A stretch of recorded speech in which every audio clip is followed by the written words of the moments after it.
पौर उपाध्यक्ष भोटिंग गणति है फलाफल घोषणा है नहीं।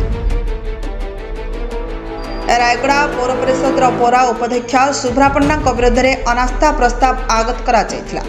भास्कर राव गोष्ठीर 20 जन काउंसिलर अनास्था प्रस्ताव आनी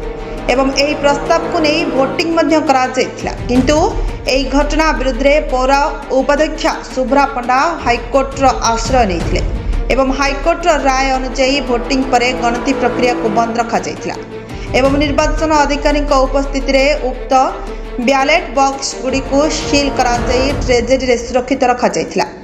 एवं आज पुनर्बार हाईकोर्ट का निर्देश अनुसार आज से गुड़ी को खोल गणति आरंभ करा किंतु फलाफल सर्वसाधारण न करा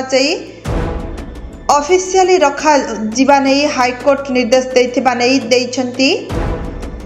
भोट गणति बेले रायगड़ा उपजिलापाल रमेश जेना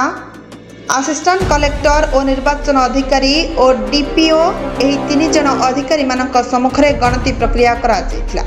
हाईकोर्ट निर्देश अनुसरण करी फलाफल घोषणा करा रायगड़ारू देवी प्रसाद महांती रिपोर्ट श्रीक्षेत्र लाइव।